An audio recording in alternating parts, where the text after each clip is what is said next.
দেশের পথে নাহিদা বৃষ্টির মরদেহ কিছুক্ষণের মধ্যে পৌঁছবে শাহজালাল বিমানবন্দরে। যুক্তরাষ্ট্রে হত্যার শিকার দুই শিক্ষার্থীকে মরণোত্তর পিএইচডি ডিগ্রি প্রদান। দুর্গম পাহাড়ি এলাকায়ও হামের হানা আলীকদমে বাড়ছে প্রাদুর্ভাব। যাতায়াত সংকটে চিকিৎসার বাইরে অনেক রোগী। পরিস্থিতি নিয়ন্ত্রণে হিমশিম খাচ্ছে স্বাস্থ্য বিভাগ। জ্বালানি অনুসন্ধানে গভীর কূপ খনন যুগে বাংলাদেশ। তিতাসে মাটির ৫,৬০০ মিটার নিচ পর্যন্ত কার্যক্রম। দিনে মিলবে ১৫ মিলিয়ন ঘনফুট গ্যাস। সংকট মোকাবেলায় আশার আলো। বিশ্বখ্যাত ব্র্যান্ডের অর্ডার দখলে নতুন পরিকল্পনা বিজিএমইএর। চট্টগ্রামে ৪টি পয়েন্টে বহুতল গার্মেন্টস জোন গড়ে তোলার উদ্যোগ। জায়গা বরাদ্দ চেয়ে চিঠি। এবং পশ্চিমবঙ্গের নতুন মুখ্যমন্ত্রী হচ্ছেন শুভেন্দু অধিকারী। বিজেপির সভার সিদ্ধান্ত, ব্রিগেড প্যারেড গ্রাউন্ডে শপথ গ্রহণ আজ। অনুষ্ঠানে যোগ দেবেন নরেন্দ্র মোদী।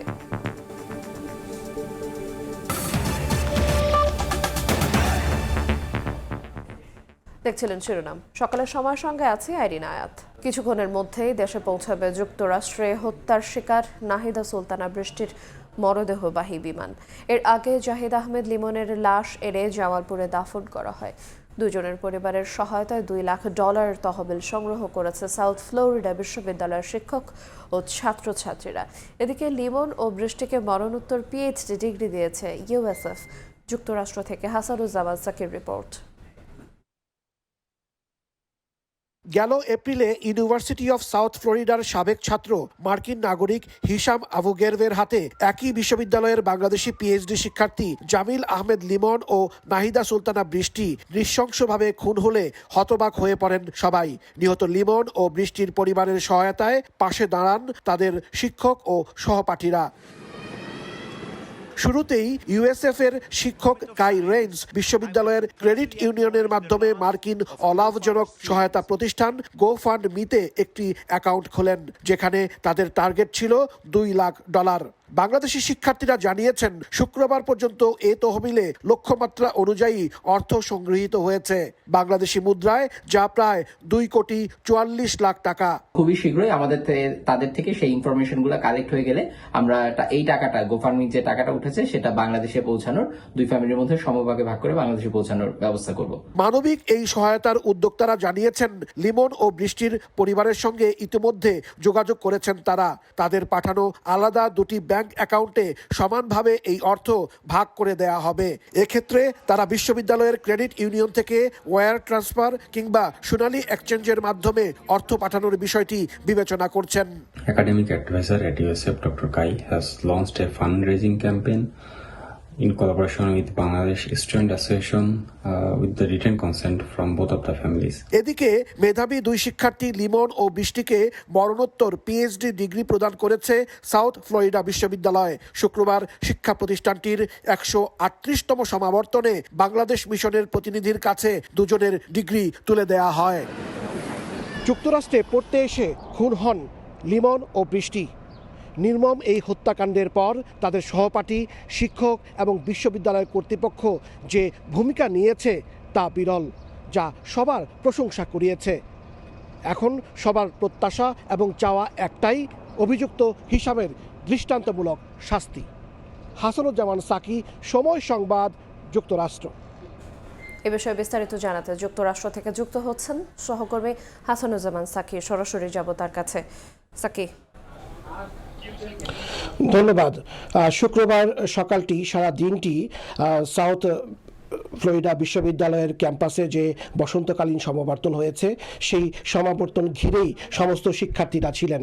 আপনি জানেন যে বাংলাদেশের দুজন যে আন্তর্জাতিক ছাত্র ভিসায় যুক্তরাষ্ট্র পড়তে এসেছিল, লিমন এবং বৃষ্টি, তারাও পিএইচডি শিক্ষার্থী ছিলেন। তারা হয়তো আরও একটি বছর পরে তাদের পড়াশোনা শেষ করার পর ডক্টরেট ডিগ্রি তারা স্বাভাবিকভাবেই পেতেন, কিন্তু তার আগেই নির্মম হত্যাকাণ্ডের শিকার হয়েছেন তারা।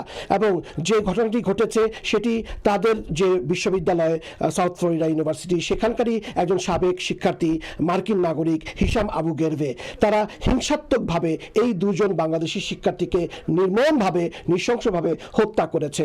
তা প্রথমে বেশ কয়েকদিন 3-4 দিন তারা নিখোঁজ ছিলেন, তারপরে তাদের লাশ খণ্ডিত এবং দেহাবশেষ বিভিন্ন জায়গায় পাওয়া যায়।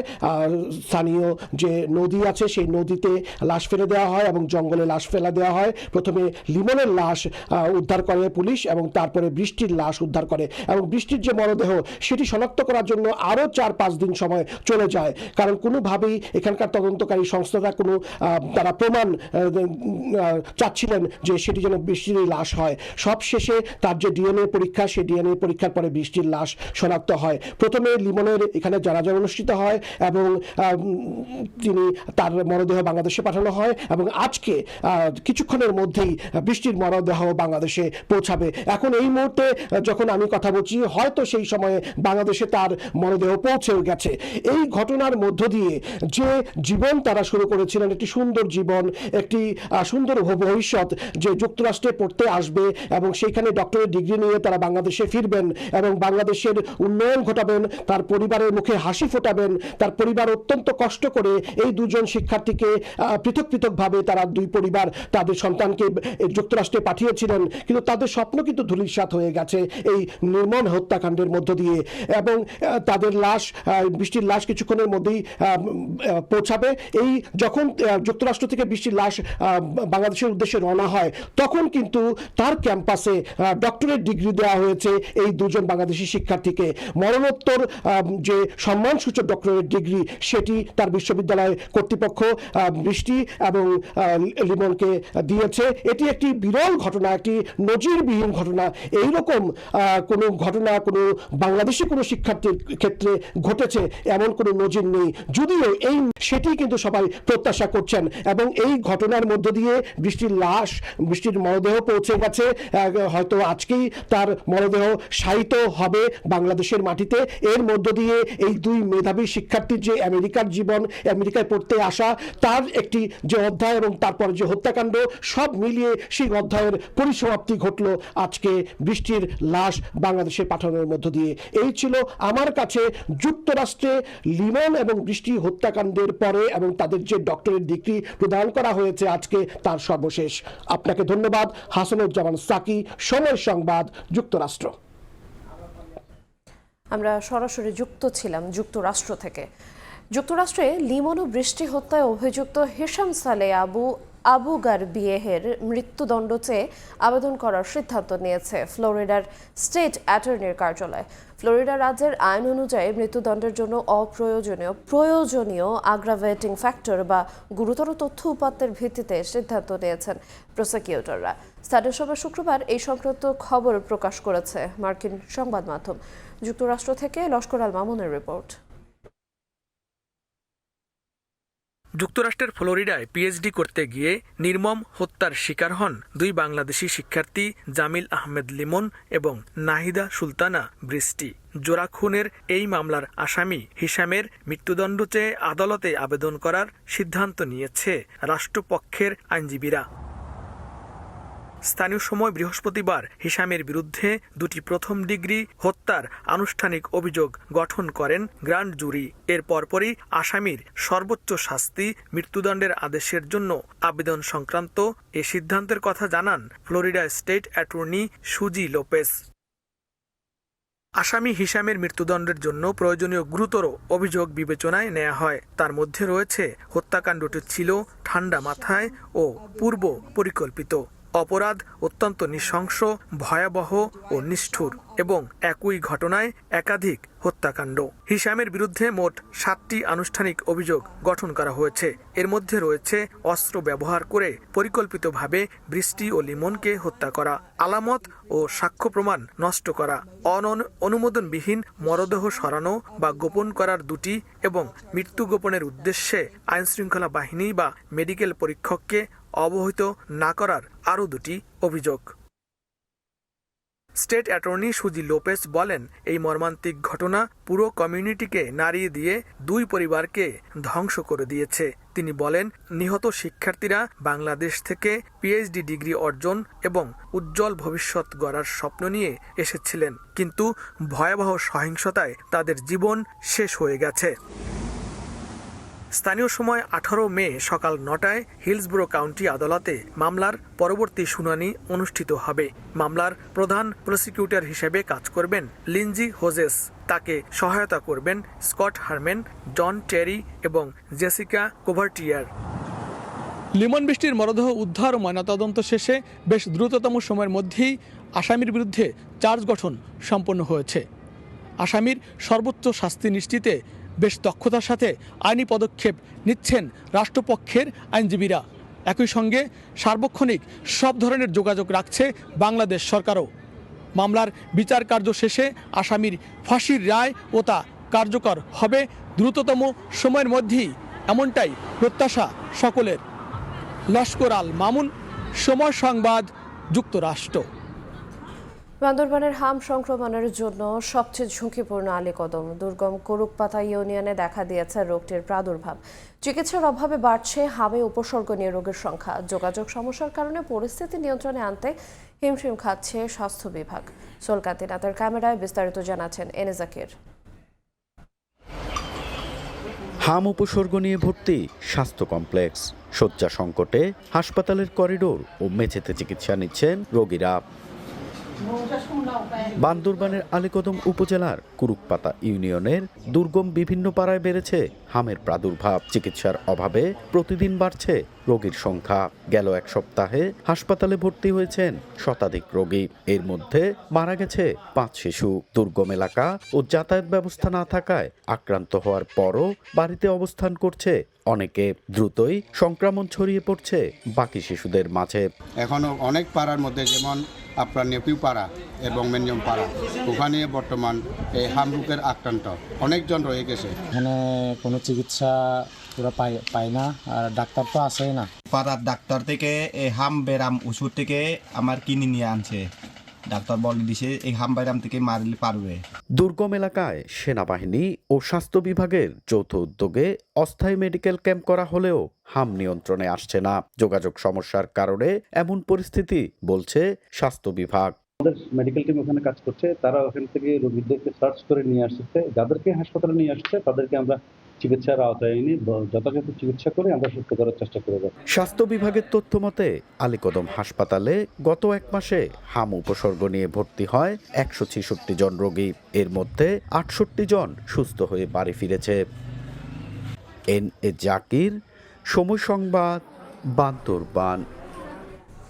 হাম পরিস্থিতি নিয়ে বিস্তারিত জানাতে চাঁদপুর 250 শয্যা বিশিষ্ট জেনারেল হাসপাতাল থেকে যোগ দিচ্ছেন সহকর্মী ফারুক আহমদ। সরাসরি যাব তার কাছে। ফারুক, দেশের যেই কয়েকটি জেলাকে হামের উপদ্রুত এলাকা হিসেবে ঘোষণা করা হয়েছে তার মধ্যে কিন্তু চাঁদপুর সদর এবং হাইমচর উপজেলা রয়েছে।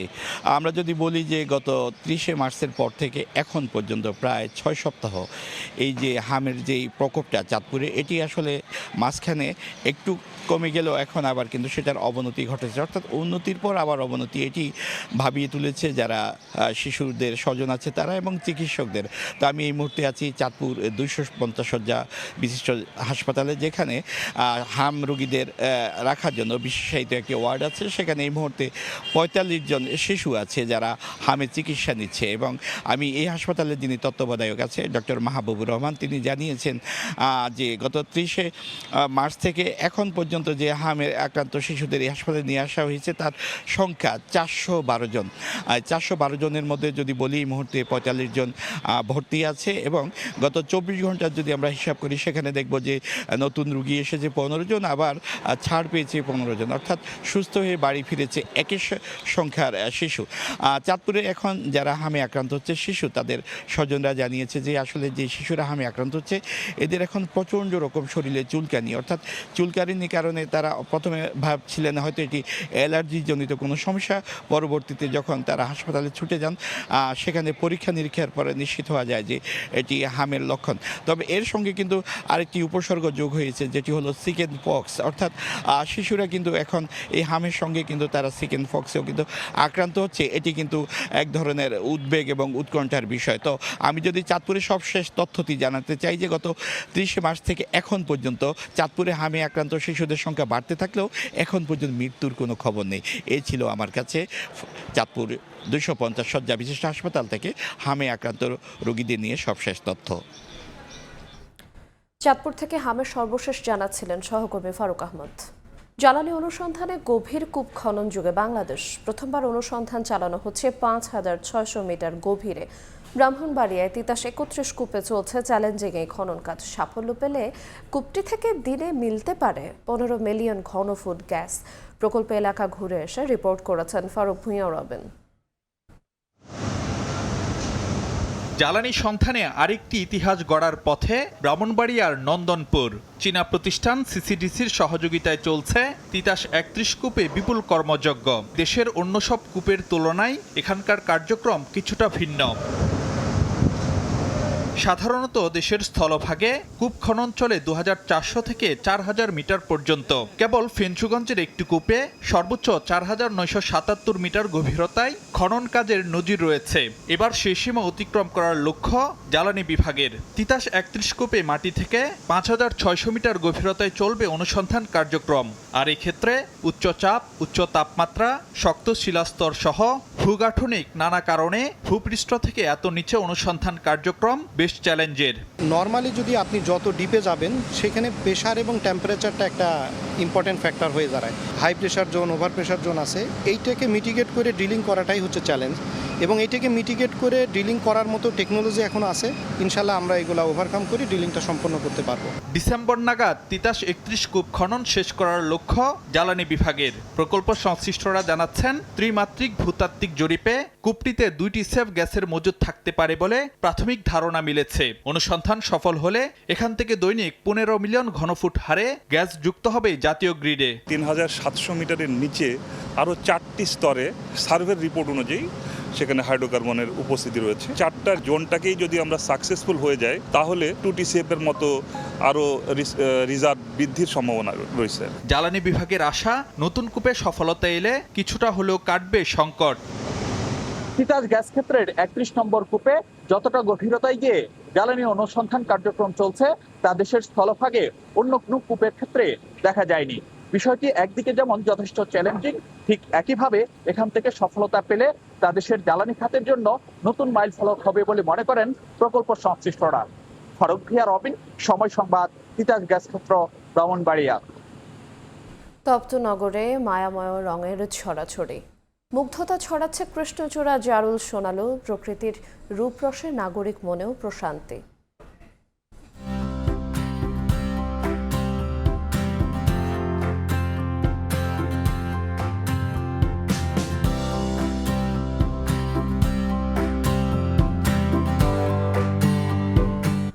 স্পর্শ অনুভবে শুদ্ধতা ছড়িয়ে যাওয়া গ্রীষ্মফুল নিয়ে খবর থাকছে সংবাদের পরের অংশে।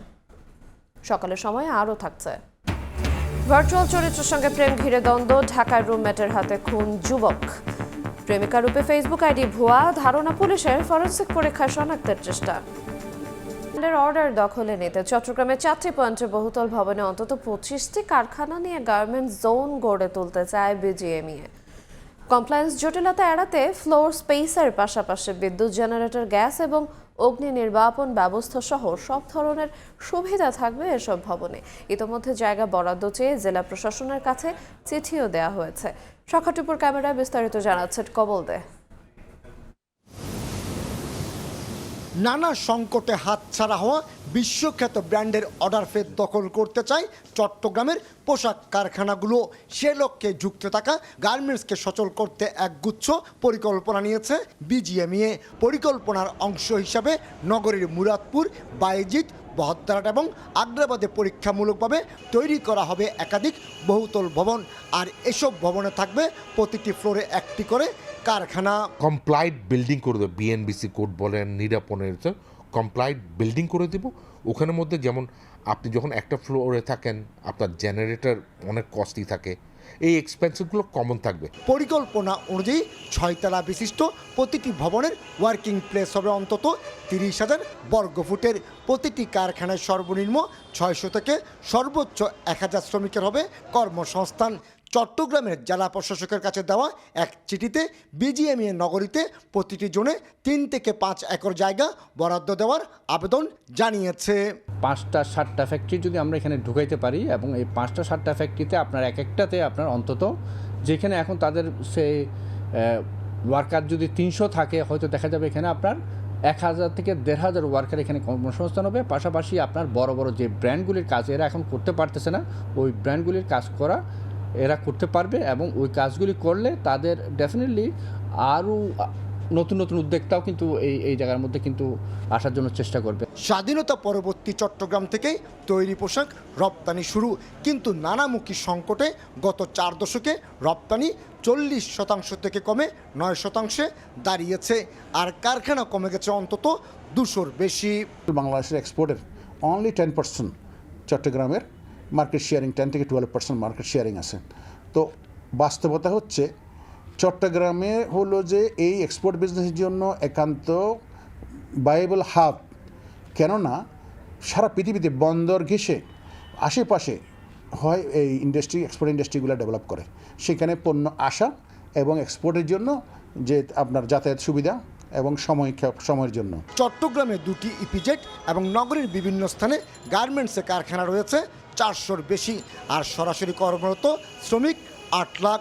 চট্টগ্রাম থেকে বছরে তৈরি পোশাক খাতের রপ্তানি আয় অন্তত 3 বিলিয়ন মার্কিন ডলার।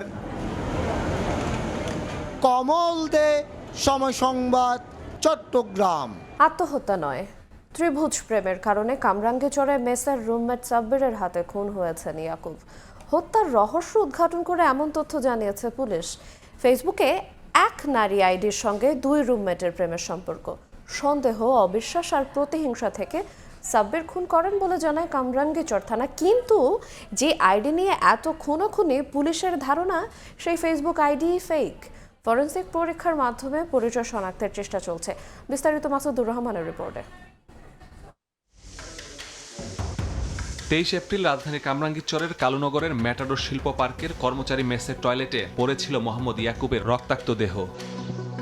মেসটির চারপাশে কাঁটাতারে ঘেরা, একটি মাত্র গেট দিয়ে প্রবেশ করতে হয় আইডি কার্ড দেখিয়ে। 24 ঘন্টায় নিরাপত্তা প্রহরী থাকায় ভেতরে অপরিচিত কারো ঢোকার সুযোগ নেই, তাই বসবাসকারীরা এটাকে আত্মহত্যা বলেই সন্দেহ করে। প্রথমে আমরা ভাবছি আসলে আত্মহত্যা ছাড়া কিছু না, কারণ স্বাভাবিক তো মার্ডার করার মধ্যে এখানে কোনো বিষয় দেখি না। এরকম একটা কাহিনী হয়েছে, এখানে খুবই ভয় পাইছিলাম। গলাকাটা মৃতদেহ দেখে সবাই প্রথমে আত্মহত্যা বলে সন্দেহ করলেও মৃতদেহের আঘাতে যে চিহ্ন সেটি দেখে এটাকে হত্যাকাণ্ড বলে নিশ্চিত হয় পুলিশ। তবে এই নিরাপত্তার চাদরে ঢাকা মেসে কারা হত্যাকাণ্ড ঘটাবে, এই প্রশ্নের উত্তর খুঁজতে গিয়ে সন্দেহের তীর যায় এখানে যারা বসবাস করে তাদের দিকে।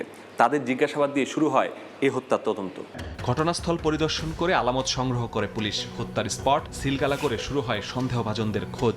যারা রাতে মেসে অবস্থান করছিল সবাইকে শুরু হয় জেরা। প্রথমে কেউই মুখ খুলছিলেন না। সাব্বির নামে নিহত ইয়াকুবের এক রুমমেটই মিথ্যা তথ্য দিতে থাকে। পরে তাকেই 12 ঘন্টার জিজ্ঞাসাবাদে জট খুলে রহস্যের। জিজ্ঞাসাবাদের একটা পর্যায়ে যে ভিকটিমের যে রুমমেট ছিল সেই ঘটনার সাথে প্রত্যক্ষভাবে জড়িত থাকার কথা আমাদের কাছে স্বীকার করে এবং সেই প্রেক্ষিতে এই ঘটনার প্রকৃত কারণটা আমরা জানতে পারি। গ্রেফতার করা হয় সাব্বিরকে। মেসের পেছন থেকে হত্যায় ব্যবহৃত ছুরি উদ্ধার করে সাব্বির নিজেই। জিজ্ঞাসাবাদের সামনে আসে ত্রিভুজ প্রেমের কাহিনী। সাব্বির এক ফেসবুক আইডিতে প্রেমের সম্পর্কে জড়ান কয়েক মাস আগে।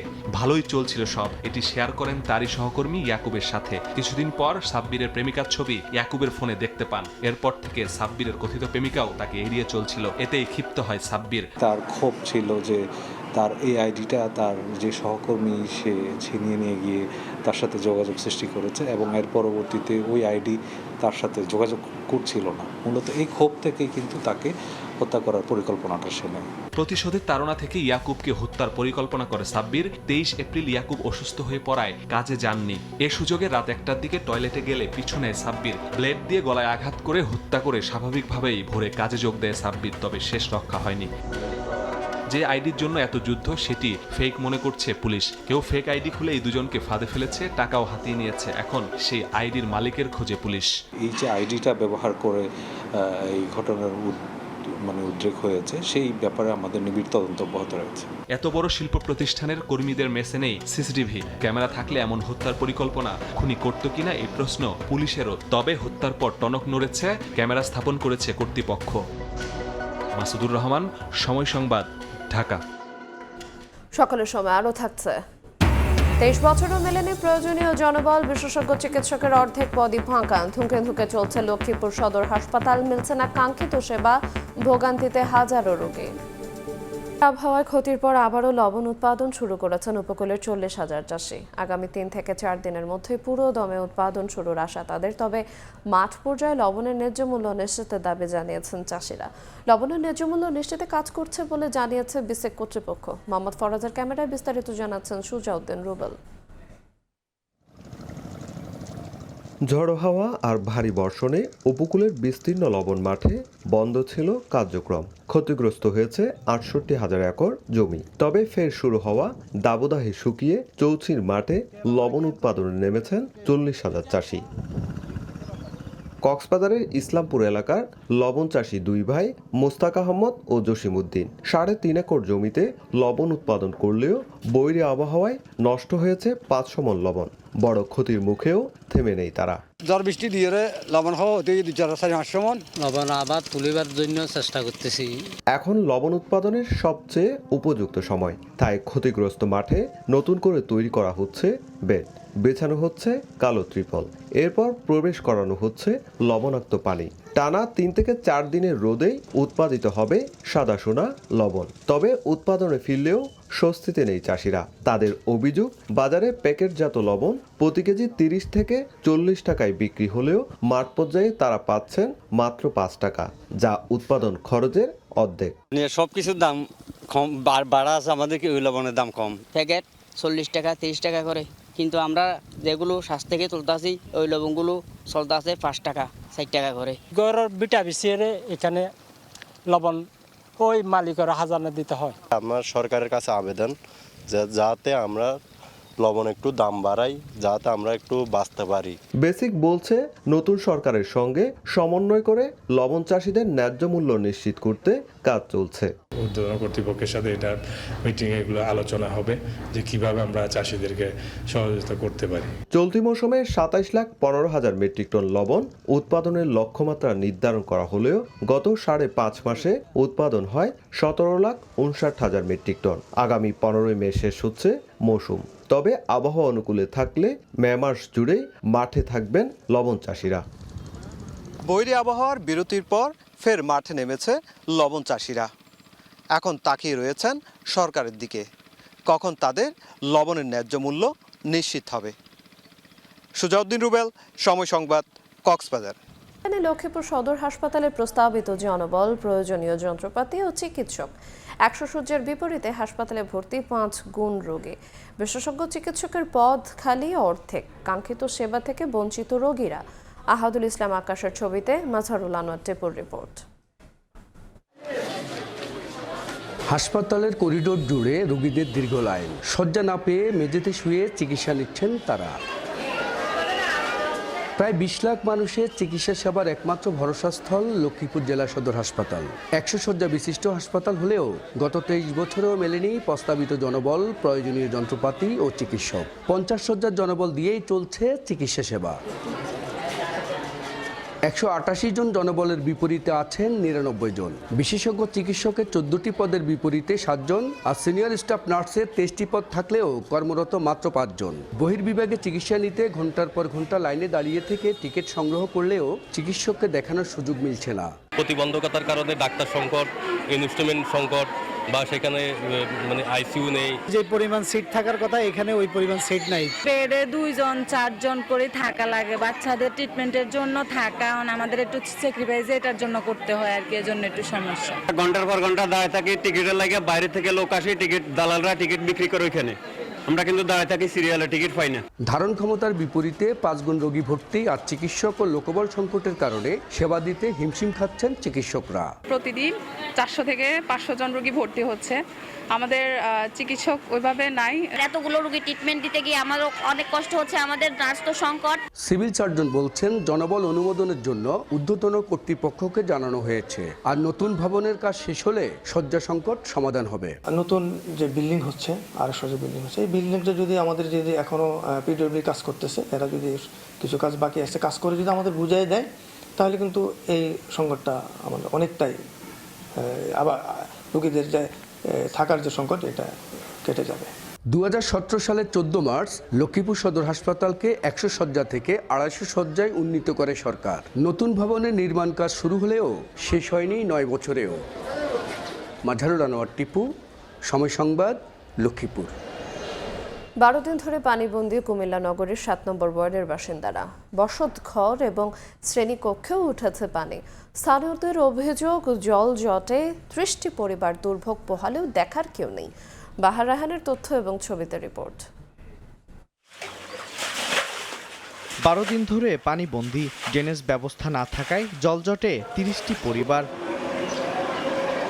এ চিত্র কুমিল্লা নগরীর 7 নম্বর ওয়ার্ডের অশোকতলা এলাকায়। 1.5 শতাধিক মানুষ পানি মারিয়ে দৈনন্দিন জীবন কাটাচ্ছেন। নিয়মিত ঘণ্টা বাজলেও বিদ্যালয়ে নেই শিক্ষার্থীর উপস্থিতি। বসত ঘরেও পানি উঠে পড়ায় বিপাকে বাসিন্দারা। তাদের অভিযোগ, এমন দুর্ভোগ দেখার কেউ নেই। ক্লাসে পানি ঢুকে যায়, নিচতলার এই যে পাশের এই যে ক্লাসটা দেখছেন, ওই রুমটাও পানি ঢুকে যায়, এবং পিছনে যে ভবন ওইখানেও আমাদেরকে ক্লাস করতে হয়, ওই দুইটা রুমও পানি ঢুকে যায়। পানি নিষ্কাশনের কোনো লাইনই নাই, কোনো সমাধান হচ্ছে না, বরঞ্চ দিন দিন বৃষ্টি যত হচ্ছে এত বাড়তেছে। পানিটা আটকে থাকে, পানিটা আগে ছিল নিচে ছিল লেয়ারটা, এখন এটা ওয়াল দেয়াল দিয়ে এটা লেয়ার উপরে করে ফেলছে, পানি দেওয়ার ব্যবস্থা নাই। মানে আমরা সব দিক দিয়ে কষ্ট হইতেছে, আপনার চারিদিকে জল ভরে, জল না খাওয়া দাওয়া, নামা ওঠা বসা সব দিক দিয়ে। বৃষ্টি ছাড়ও এই রাস্তার পানি, পুষ্কুনির পানি, এর পানি, এমনি পানি কি করতাম। সমস্যা সমাধানে সিটি কর্পোরেশন স্থায়ী প্রকল্পের উদ্যোগ নিচ্ছে বলে জানিয়েছেন সাবেকে জনপ্রতিনিধি। শালখানা বাড়ির এখান দিয়ে একটা ড্রেন ছিল, তাকে এখান দিয়ে পানিটা আগে যাইতো, কিন্তু এখন ওই বাড়ির তারা সবাই মিললা ড্রেনটা বন্ধ করে দিছে। তো দেওয়াতে এখন তারা বলতে তাদের বাড়ির উপর দিয়ে কোনো পানি দেওয়ার জন্য কোনো ড্রেন দিত না দেওয়ার কারণে এখানে একটা সরকারি প্রাথমিক বিদ্যালয় আছে, কমল শিশুরা চলাচল করতে খুব কষ্ট হয়। 2 বর্গ কিলোমিটার এলাকা নিয়ে গঠিত নগরী। দেখছেন সকালের সময়। এবার দেশের বাইরের খবর। ভারতের পশ্চিমবঙ্গের ব্রিগেড প্যারেড গ্রাউন্ডে শপথ নেবে রাজ্যের নতুন সরকার। মুখ্যমন্ত্রী হিসেবে শপথ নেবেন শুভেন্দু অধিকারী। শপথ অনুষ্ঠানে উপস্থিত থাকবেন প্রধানমন্ত্রী নরেন্দ্র মোদী সহ বিভিন্ন রাজ্যের মুখ্যমন্ত্রীরা। সুব্রত আচার্যের রিপোর্ট। পরিষদীয় দলনেতা নির্বাচিত হওয়ার পর বিজেপি নেতা শুভেন্দু অধিকারী রাজ্যপাল RN রবির সঙ্গে দেখা করে সরকার গঠনের আবেদন জানান। বিধানসভায় 207 জন জয়ী সদস্য থাকায় সংখ্যাগরিষ্ঠ দল হিসেবে রাজ্যপাল শুভেন্দু অধিকারীকে সরকার গঠনের প্রস্তাব দেন। শুক্রবার সন্ধ্যায় কলকাতার রাজ্যপালের দপ্তর লোকভবনে যান বিজেপির শীর্ষ নেতৃত্ব। প্রায় 1.5 ঘন্টা বৈঠক শেষে বেরিয়ে আসেন তারা। এর আগে নিউ টাউনের বিশ্ববঙ্গ সম্মেলন কেন্দ্রে পরিষদীয় দলের বৈঠকে দলনেতা হিসেবে শুভেন্দু অধিকারীর নাম ঘোষণা করেন পশ্চিমবঙ্গের পর্যবেক্ষক স্বরাষ্ট্রমন্ত্রী অমিত শাহ। পরিষদীয় দলনেতাই হন মুখ্যমন্ত্রী। 47-এর দেশভাগের পর প্রথমবারের মতো পশ্চিমবঙ্গে রাজ্য শাসকের আসনে গেরুয়া শিবির। শনিবার ব্রিগেড প্যারেড গ্রাউন্ডে শপথ অনুষ্ঠানের আয়োজন করেছে প্রশাসন। ভারতের প্রধানমন্ত্রী নরেন্দ্র মোদী ছাড়াও বিজেপি শাসিত 19 রাজ্যের মুখ্যমন্ত্রীরাও থাকছেন অনুষ্ঠানে। এরই মধ্যে বেশ কয়েকজন মুখ্যমন্ত্রী কলকাতায় পৌঁছেছেন। গেল বৃহস্পতিবার মেয়াদ শেষ হওয়ায় মমতাকে বরখাস্ত না করলেও বিধানসভা ভেঙে দেন রাজ্যপাল RN রবি। 23 ও 29 এপ্রিল 2 দফায় পশ্চিমবঙ্গে বিধানসভা নির্বাচন অনুষ্ঠিত হয়। বিজেপি 207 আসন, তৃণমূল 80 আসন পায়। সরকার গঠনের জন্য প্রয়োজন ছিল 147 আসন। সুব্রত আচার্য, সময় সংবাদ, পশ্চিমবঙ্গ, ভারত। যুদ্ধবিরতি নিয়ে নতুন করে কূটনৈতিক তৎপরতা শুরু হলেও থামছে না যুক্তরাষ্ট্র ইরান উত্তেজনা। হরমুজ প্রণালীকে ঘিরে হামলা ও পাল্টা সামরিক অভিযানের মধ্যেই তেহরানের কাছে অন্তর্ভুক্তি চুক্তির প্রস্তাব পাঠিয়েছে ওয়াশিংটন। মার্কিন পররাষ্ট্রমন্ত্রী মার্কো রুবিও বলছেন ইরানের জবাবের অপেক্ষায় রয়েছে যুক্তরাষ্ট্র। অন্যদিকে তেহরান অভিযোগ করেছে যুদ্ধবিরতি ভেঙে আবারও সামরিক অভিযানে নেমেছে ওয়াশিংটন। মধ্যপ্রাচ্যের চলমান সংঘাত বন্ধে অন্তর্বর্তী সমঝোতার প্রস্তাব নিয়ে ইরানের জবাবের অপেক্ষায় রয়েছে যুক্তরাষ্ট্র। ইতালি সফরে মার্কিন পররাষ্ট্রমন্ত্রী মার্কো রুবিও জানান তেহরানের কাছ থেকে আনুষ্ঠানিক প্রতিক্রিয়া পাওয়ার আশা করছে ওয়াশিংটন। প্রস্তাবিত চুক্তির আওতায় অন্তত 60 দিনের যুদ্ধবিরতি এবং পরবর্তী সময়ে ইরানের পারমাণবিক কর্মসূচি সহ বিভিন্ন ইস্যুতে আলোচনা হওয়ার কথা রয়েছে। তবে কূটনৈতিক তৎপরতার মাঝে আবার উত্তপ্ত হয়ে উঠেছে হরমুজ প্রণালী। মার্কিন সামরিক বাহিনী জানায় অবরোধ ভেঙে বের হওয়ার চেষ্টা করা দুটি ইরানি পতাকাবাহী তেলবাহী জাহাজে হামলা চালানো হয়। একই রাতে মার্কিন যুদ্ধজাহাজ লক্ষ্য করে ক্ষেপণাস্ত্র, ড্রোন ও ছোট নৌযান ব্যবহার করে ইরান হামলার চেষ্টা চালায় বলে দাবি করেছে ইউএস সেন্ট্রাল কমান্ডার। যুদ্ধবিরতি লঙ্ঘনের জন্য যুক্তরাষ্ট্রকে দায়ী করেছেন ইরানের পররাষ্ট্রমন্ত্রী আব্বাস আরাকচি। সামাজিক যোগাযোগ মাধ্যম এক্সে তিনি লেখেন, যখনই কূটনৈতিক সমাধানের সম্ভাবনা তৈরি হয় তখনই যুক্তরাষ্ট্র বেপরোয়া সামরিক অভিযানে যায়। একই সঙ্গে তিনি দাবি করেন যুদ্ধবিরতির সময়ে ইরান তাদের ব্যালিস্টিক ক্ষেপণাস্ত্রের মজুদ ও উৎক্ষেপণ সক্ষমতা পুনর্গঠন ও সম্প্রসারণ করেছে। যুদ্ধবিরতি এখনো পুরোপুরি ভেঙে পড়েনি এবং আলোচনার সুযোগ রয়েছে বলে দাবি করেন মার্কিন প্রেসিডেন্ট ডোনাল্ড ট্রাম্প। তবে একই সঙ্গে তিনি সতর্ক করে বলেছেন দ্রুত সমঝোতা না হলে ইরানকে বড় ধরনের মূল্য দিতে হবে। আঞ্চলিক কূটনীতিকরা মনে করছেন ইরান আলোচনার মাধ্যমে আংশিক বিজয়ের বার্তা দিতে চাইলেও সময় ক্ষেপণের কৌশল নিতে পারে। এতে নভেম্বরে অন্তর্বর্তী নির্বাচনের আগে ট্রাম্প প্রশাসনের উপর যুদ্ধ শেষ করার চাপ আরও বাড়বে। বরকতুল্লাহ, সময় সংবাদ। আজ ভারতের পশ্চিমবঙ্গের বিজেপি সরকারের শপথ অনুষ্ঠান কলকাতার ব্রিগেড প্যারেড গ্রাউন্ডে হবে। সেই শপথ থাকবেন ভারতের প্রধানমন্ত্রী নরেন্দ্র মোদী, মুখ্যমন্ত্রী হিসেবে শপথ নেবেন শুভেন্দু অধিকারী। আর এই বিষয়ে বিস্তারিত জানাতে কলকাতা থেকে যুক্ত আছেন সহকর্মী সুব্রত আচার্য। চলে যাব তার কাছে। সুব্রত, ঐতিহাসিক ব্রিগেড প্যারেড গ্রাউন্ডের এই ঐতিহাসিক শপথ অনুষ্ঠানে যোগ দিতে দলে দলে বিভিন্ন জেলা থেকে অসংখ্য বিজেপির নেতা কর্মী সমর্থক এবং সাধারণ মানুষরা কিন্তু ছুটে যাচ্ছেন। আমি এখানে প্রায় ভোর 5টা থেকে এখানে রয়েছি। দলে দলে মানুষ গেরুয়া বসন পরে তারা ছুটছেন। শুধু এক নজর ভারতের প্রধানমন্ত্রী নরেন্দ্র মোদী, মুখ্যমন্ত্রী হিসেবে শপথ নেয়া শুভেন্দু অধিকারী সহ মন্ত্রী পরিষদের মন্ত্রিমণ্ডলের সদস্যদের এক নজর দেখবার জন্য এখানে পুরুলিয়া, বাঁকুড়া, মালদা, মুর্শিদাবাদ, উত্তর 24 পরগনা, দক্ষিণ 24 পরগনা সব জেলা থেকেই দলে দলে এই ব্রিগেড ঐতিহাসিক ময়দানে সমবেত হচ্ছেন হাজারো হাজারো লাখো লাখো মানুষ। আপনি জানেন যে আজকে স্থানীয় সময়ে সকাল 11টা থেকে 11:30টার মধ্যেই কিন্তু এই মাহেন্দ্রক্ষণ, ওই সময় কিন্তু প্রধানমন্ত্রী নরেন্দ্র মোদীর উপস্থিতিতে মুখ্যমন্ত্রী হিসেবে শপথ নেবেন শুভেন্দু অধিকারী এবং শোনা যাচ্ছে তার মন্ত্রিমণ্ডলের বেশ কয়েকজন মন্ত্রীকেও এই দিন শপথ বাক্য পাঠ করানো হবে। আপনি জানেন যে স্বাধীন ভারতে এই প্রথম ব্রিগেড ময়দানে কোন রাজ্য সরকারের শপথ অনুষ্ঠান হচ্ছে এবং এই স্বাধীন ভারতে এই প্রথম কোন রাজ্য, পশ্চিমবঙ্গের কোন রাজ্য সরকারের শপথ অনুষ্ঠানে ভারতের প্রধানমন্ত্রী উপস্থিত থাকবেন। সুতরাং এইটি কিন্তু একটি নজির সৃষ্টি হচ্ছে।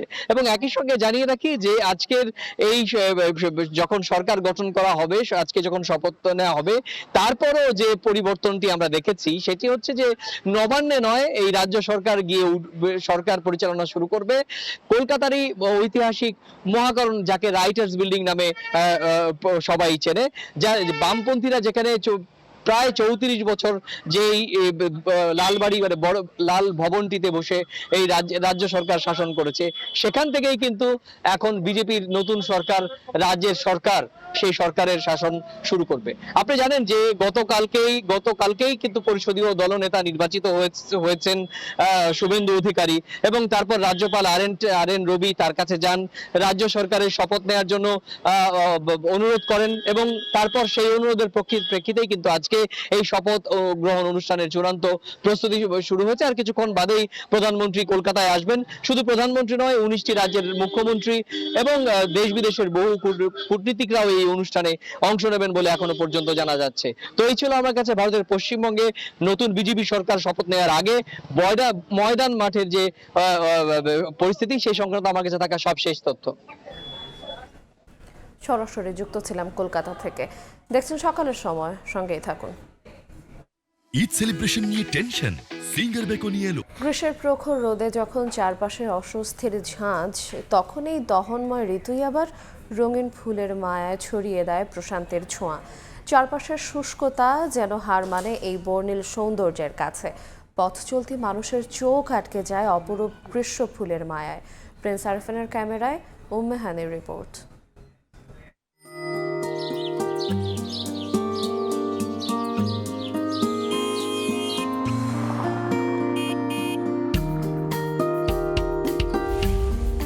তপ্ত রোদে দগ্ধ নগর। কংক্রিটের ফাঁকে ফাঁকে জমে থাকা ধুলোধূসর আর মানুষের অবিরাম ব্যস্ততার গল্পে এই শহর এক অন্তহীন দৃশ্যপট।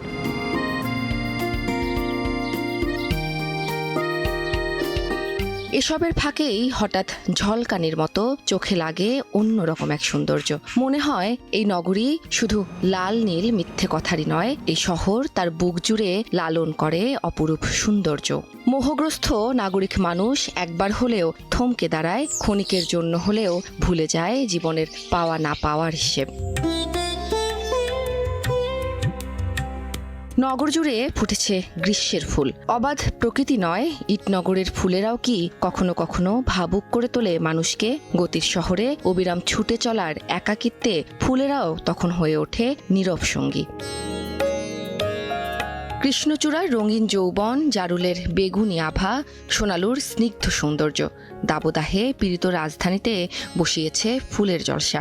সেই জলসায় সামিল হয় মানুষও। কখনো ঝরে পড়া ফুল কুড়িয়ে, কখনো বা মনের রসদ মেটায় দু চোখ ভরে রঙের উল্লাস পান করে। কৃষ্ণচূড়া ফুল এত পছন্দ, এত ভাল লাগে যে দেখে মনে হয় গ্রীষ্মকাল যেন আবার ফিরে ফিরে আসে। এত সুন্দর ফুল দেখলে দুই পাশের চোখের ক্লান্তিটা মনে হয় হাওয়া হয়ে যায়। এই ফুলগুলো যদি না থাকতো তাহলে শহরটি আরো নিরাশ হয়ে যেত। আমার আশেপাশে অনেক ফুল, অনেক প্রশান্তি লাগবে আর কি। হঠাৎ আবার ফুলের জলসায় আকাশ ভেঙে বৃষ্টি নামে। বৃষ্টির ছন্দে তাল মিলিয়ে ঝরে পড়ে ফুলেরা। মন্ত্রমুগ্ধ মানুষের তখন আবেগতাড়িত পুষ্পস্নান।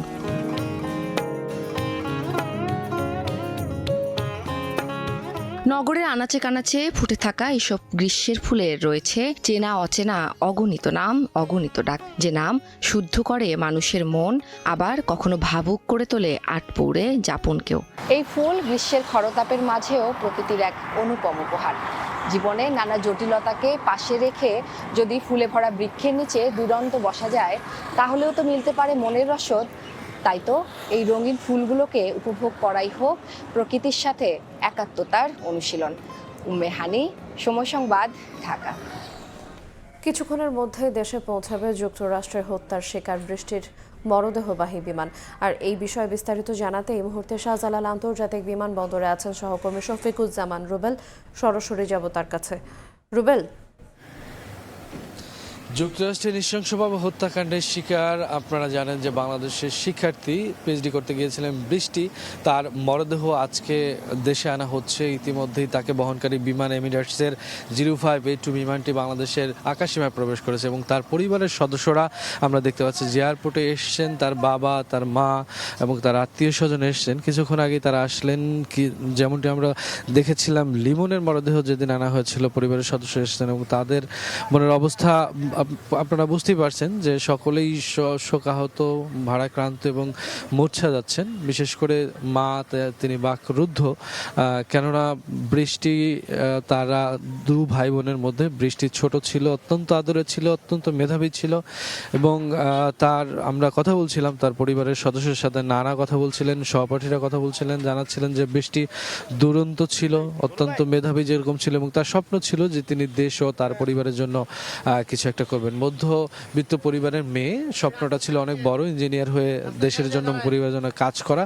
এই সকল স্বপ্ন আসলে খুব মুহূর্তেই ধূলিসাৎ হয়ে যায় এবং নির্মমতার এক অনন্য দৃষ্টান্ত সৃষ্টি হয় বৃষ্টি এবং তার বন্ধু সহপাঠী লিমনের ক্ষেত্রে। আমরা যেমনটা জানি যে 16ই মে যেটা ঘটেছিল, যে তারা নিখোঁজ হন, পরবর্তী সময় যখন যুক্তরাষ্ট্রের পুলিশ সদস্যরা তাদেরকে শনাক্ত করে, তাদের খণ্ডিত মরদেহ উদ্ধার করে, তখন ডিএনএ টেস্টের মধ্য দিয়ে মূলত চিহ্নিত করা হয় যে তারাই আসলে বৃষ্টি লিমন ছিলেন।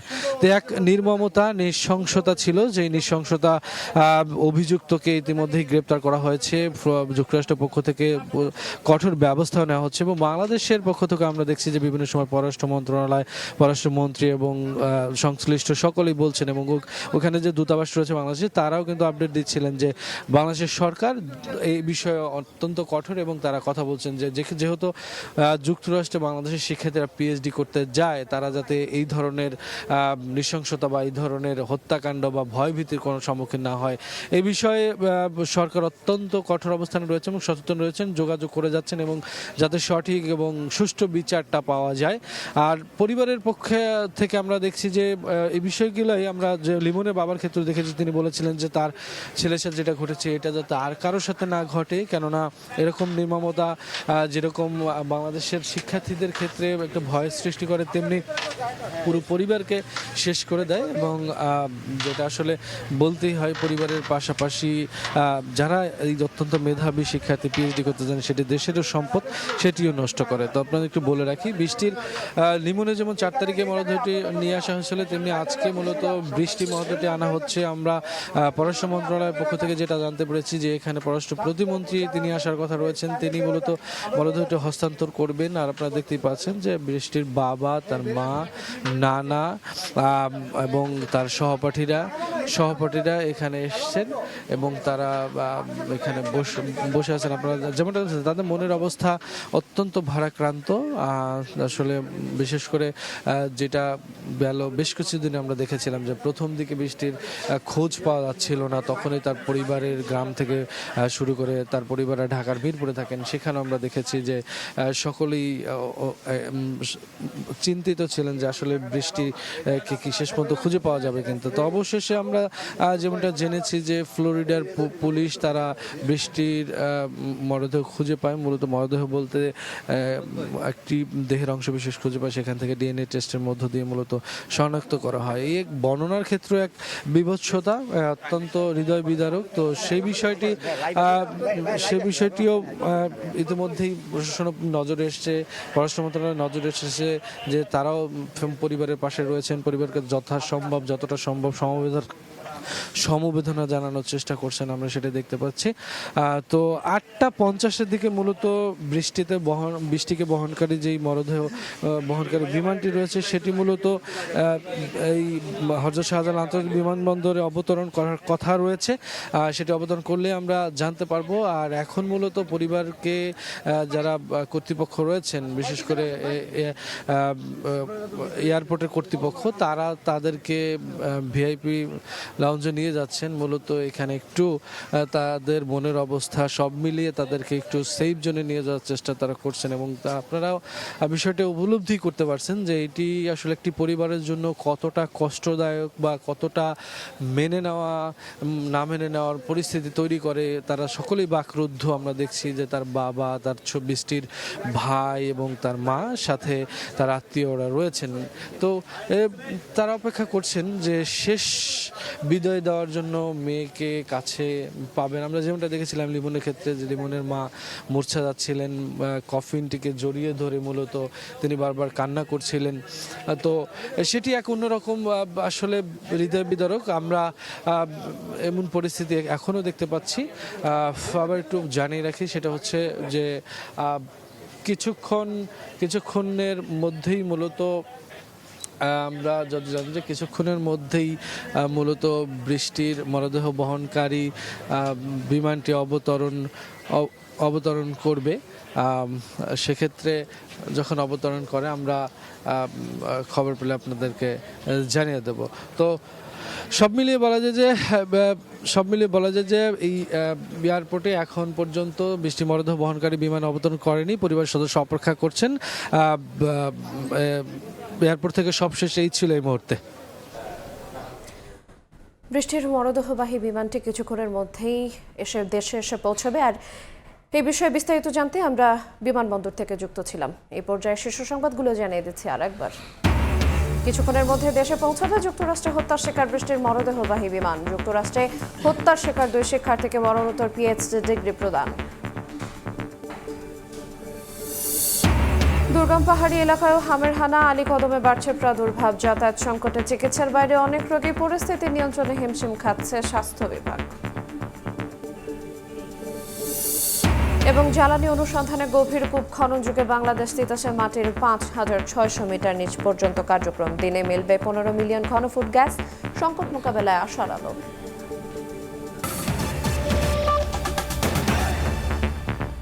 এই ছিল সকালের সময়। এরপর আন্তর্জাতিক সময় নিয়ে সঙ্গে থাকবেন সহকর্মী আমিরুল ইসলাম আলিফ। ধন্যবাদ আইরিন।